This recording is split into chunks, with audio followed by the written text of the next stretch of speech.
Everyone, आप सभी का वेलकम है हमारे चैनल पे इकरा स्टडी गाइडेंस पे। बच्चों, आज के इस सेशन में हम आपको सेंटेंस पार्ट ऑफ सेंटेंस में जो रिमेनिंग पार्ट है, प्रेडिकेट पार्ट, उसका हम डिस्क्रिप्शन आपको देंगे और उसके बारे में हम बात करेंगे। बच्चों, हमने इसके पहले सब्जेक्ट पार्ट के बारे में आपको बताया था कि सब्जेक्ट के कितने पार्ट होते हैं और सब्जेक्ट किन किन रूपों में आपके सेंटेंस में आ सकता है। तो आइए हम आप प्रेडिकेट की बात करते हैं, प्रेडिकेट पार्ट की। तो बच्चों, प्रेडिकेट पार्ट जो होता है, इसके लिए आप सबसे बड़ी चीज़ ये समझ लें कि प्रेडिकेट पार्ट हमारा वाक्य में वर्ब से शुरू होता है। हमारे स्क्रीन पे 4 वाक्य लिखे हुए हैं और आप इनको गौर से देखें कि ये किस तरह से है और हम इनको आपको समझा रहे हैं।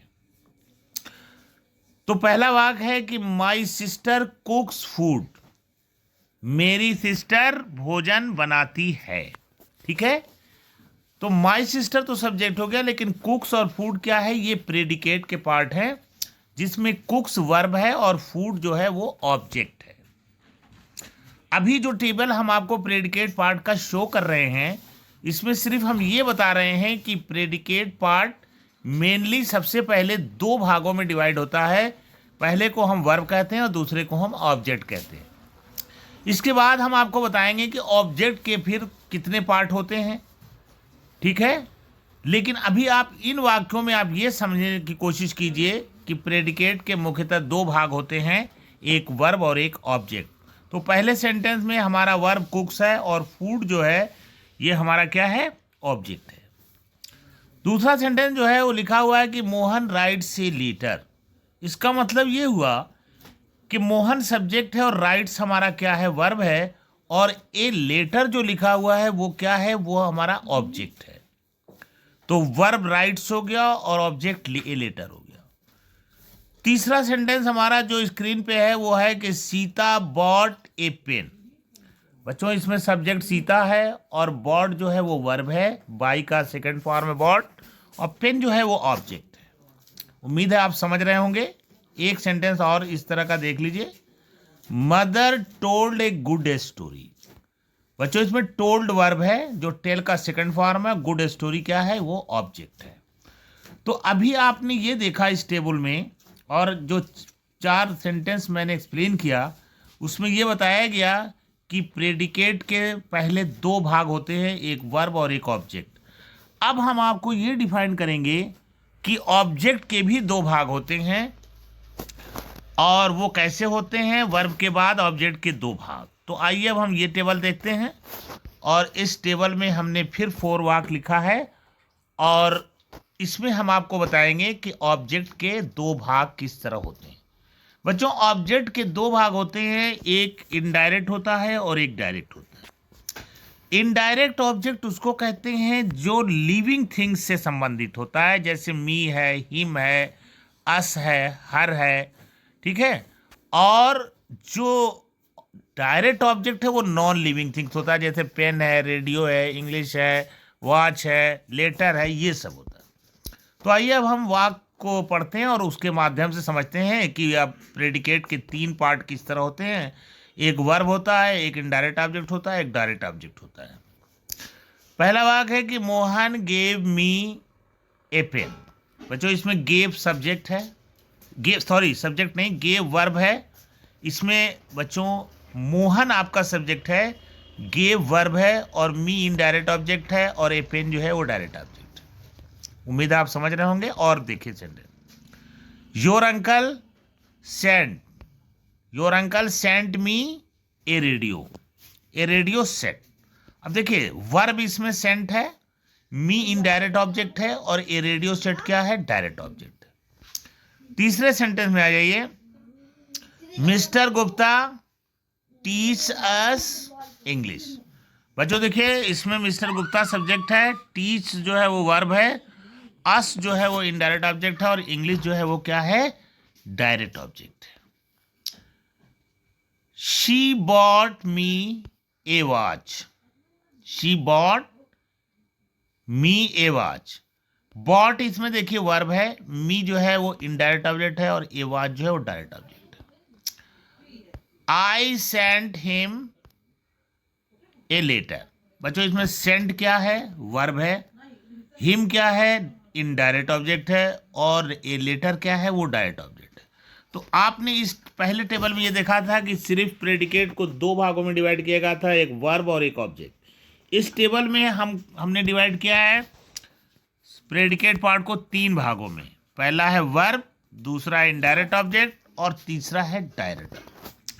अब बच्चों हम आपको एक टेबल ऐसा शो करने जा रहे हैं जिसमें हम आपको ये दिखाएंगे कि वर्ब के बाद कोई ज़रूरी नहीं है कि पहले इनडायरेक्ट ऑब्जेक्ट आए, पहले डायरेक्ट ऑब्जेक्ट भी आ सकता है और इनडायरेक्ट ऑब्जेक्ट बाद में आ सकता है। अभी जो वाक्यों का मैंने एक्सप्लेनेशन आपको दिया उसमें मैंने ये बताया था कि वर्ब था, फिर इनडायरेक्ट ऑब्जेक्ट था, इनडायरेक्ट ऑब्जेक्ट के बाद फिर क्या था, डायरेक्ट ऑब्जेक्ट था। अब जो हम आपको बताने जा रहे हैं उसमें यह है कि वर्ब रहेगा, वर्ब के बाद पहले डायरेक्ट ऑब्जेक्ट और उसके बाद इनडायरेक्ट। बच्चों ये ध्यान दीजिएगा कि जब इनडायरेक्ट ऑब्जेक्ट बाद में आएगी तो उसके पहले टू या फॉर लगा होगा। वर्ब के बाद डायरेक्ट और डायरेक्ट के बाद जब इनडायरेक्ट ऑब्जेक्ट आएगी तो उसके पहले टू या फॉर लगा होगा, और अगर वर्ब के तुरंत बाद इनडायरेक्ट ऑब्जेक्ट आएगी तो उसमें टू या फॉर नहीं लगा होगा। जैसे एग्जाम्पल से आप समझते हैं, एग्जाम्पल है कि Mohan gave a pen to me. इसमें गेव वर्ब है, ए पेन डायरेक्ट ऑब्जेक्ट है, और टू मी क्या है, इनडायरेक्ट ऑब्जेक्ट। अब देखिए पेन के बाद मी आया है तो टू लग गया। दूसरा वाक्य आप देख लीजिए, your uncle sent a radio set to me. Sent हमारा क्या है, वर्ब है, रेडियो सेट क्या है, डायरेक्ट ऑब्जेक्ट है, और टू मी क्या है, इनडायरेक्ट ऑब्जेक्ट। और एग्जांपल देख लेते हैं ताकि आपका कॉन्सेप्ट क्लियर है। Mister Gupta teach English to us. अब देखिए टीचर्स क्या है, वर्ब है, इंग्लिश क्या है, डायरेक्ट ऑब्जेक्ट है, टू अस क्या है, इनडायरेक्ट ऑब्जेक्ट है। She bought a watch to me. Bought क्या है, वर्ब है, ए वॉच क्या है, डायरेक्ट ऑब्जेक्ट है, और टू मी क्या है, इनडायरेक्ट ऑब्जेक्ट है। I sent a letter to him. Sent क्या है, इसमें सेंट आपका जो है वो वर्ब है, ए लेटर डायरेक्ट ऑब्जेक्ट है, और टू हिम क्या है, इनडायरेक्ट ऑब्जेक्ट है। तो बच्चों आपने ये पढ़ा कि प्रेडिकेट को मुख्यतः पहले दो पार्ट में डिवाइड किया जाता है, वर्ब और ऑब्जेक्ट। ऑब्जेक्ट को फिर पुनः जो है दो भाग में डिवाइड किया जाता है, इनडायरेक्ट ऑब्जेक्ट, डायरेक्ट ऑब्जेक्ट। फिर आपने ये देखा कि वर्ब के बाद इनडायरेक्ट ऑब्जेक्ट भी पहले आ सकती है और डायरेक्ट ऑब्जेक्ट भी पहले आ सकता है। फर्क ये है कि जब इनडायरेक्ट ऑब्जेक्ट डायरेक्ट ऑब्जेक्ट के बाद आएगी तो उसके पहले टू या फॉर लगा होगा। अब बच्चों एक चीज इसमें ये भी मैं समझाना चाहता हूं, कभी कभी ऐसा वाक्य आपको मिलेगा जिसमें जो है सिर्फ वर्ब होगा और ऑब्जेक्ट तो होगा लेकिन वो जीरन फॉर्म में होगा। अब ऐसा कौन सा वर्ब है जो जीरन फॉर्म में होता है? जब हम वर्ब की फर्स्ट फॉर्म में एनजी लगाते हैं तो जीरन हो जाता है, उसका मतलब ना ने नी में निकलता है। तो देखिए वाक्य है हमारा कि मोहन लाइक्स शूटिंग। तो लाइक्स वर्ब है और शूटिंग क्या है, जीरन फॉर्म का ऑब्जेक्ट है। समझ रहे हैं आप? दूसरा देखिए, माई ब्रदर लर्न्स क्या है, वर्ब है, और स्विमिंग क्या है, जीरन फॉर्म में ऑब्जेक्ट है। तीसरा एग्जांपल और देख लीजिए, ही डिसलाइक्स गैम्बलिंग। डिसलाइक वर्ब है और गैम्बलिंग क्या है, जीरन फॉर्म में ऑब्जेक्ट है। Sita loves singing. लव्स क्या है, वर्ब है, और सिंगिंग क्या है, जीरन फॉर्म में ऑब्जेक्ट है।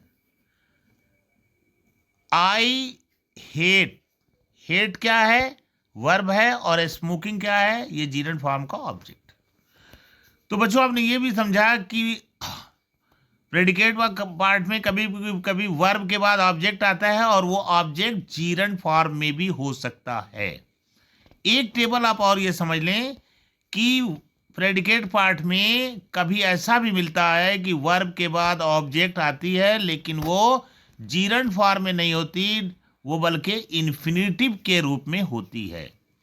बच्चों, मैंने आपको बताया था कि इन्फिनिटिव उस शब्द समूह को कहते हैं, वर्ड के उस ग्रुप को कहते हैं जो फर्स्ट फॉर्म वर्ब में टू लगाने से बनता है। तो आइए इसका भी देख लेते हैं, वीडियो लंबी हो रही है। वाक्य है कि they want to swim. Want यहां पे क्या है, वर्ब है, और टू स्विम मतलब तैरना, ये क्या है, इन्फिनिटिव है। अगला एग्जांपल है कि चिल्ड्रेन लाइक क्या है, वर्ब है, और टू प्ले क्या है, इन्फिनिटिव है। आई वांट क्या है, वर्ब है, और टू वर्ब ये क्या है, इन्फिनिटिव है। सीता क्या है, सब्जेक्ट है, लाइक्स वर्ब है, और टू सिंग गाना ये इन्फिनिटिव है। लास्ट एग्जांपल आप देख लें, ही प्रॉमिस क्या है, वर्ब है, टू हेल्प मी, और टू हेल्प मी क्या है, इन्फिनिटिव है। तो बच्चों, आज हमने आपको प्रेडिकेट के बारे में बताया कि प्रेडिकेट के मेनली दो भाग होते हैं, वर्ब और ऑब्जेक्ट। ऑब्जेक्ट भी बाद में दो भाग में बढ़ जाता है, इनडायरेक्ट ऑब्जेक्ट और डायरेक्ट ऑब्जेक्ट। ऐसा भी होता है कि वर्ब के बाद डायरेक्ट ऑब्जेक्ट भी पहले आ सकती है और इनडायरेक्ट ऑब्जेक्ट उसके बाद आ सकती है। ऐसा भी हो सकता है कि वर्ब के बाद सबसे पहले इनडायरेक्ट ऑब्जेक्ट आए और डायरेक्ट ऑब्जेक्ट उसके बाद आएगी। लेकिन ये ध्यान रखेंगे कि अगर इनडायरेक्ट ऑब्जेक्ट बाद में आएगी तो उसके पहले टू या फॉर लगा होगा। दूसरी बात मैंने ये बताई आपको कि आपका ऐसा भी वाक्य मिल सकता है जिसमें सब्जेक्ट होगा, वर्ब होगा और एक ऑब्जेक्ट होगा, लेकिन वो जीरंड फॉर्म में होगा। इसी तरह से वाक्य इन्फिनिटिव में भी हो सकता है, जैसे कि सब्जेक्ट होगा, वर्ब होगा और जो ऑब्जेक्ट होगा वो इन्फिनिटिव फॉर्म में होगा। तो बच्चों, उम्मीद है कि आपको समझ में आ गया होगा प्रेडिकेट पार्ट क्या। तो बच्चों, यहीं पर हम अपनी वीडियो को एंड करते हैं क्योंकि वीडियो बहुत लंबी हो रही है। तो thank you for watching my video. और अगर आपको वीडियो अच्छी लगी हो, आपके समझ में आई हो, तो आप इसको शेयर करें, सब्सक्राइब करें और लाइक करें। Thank you so much.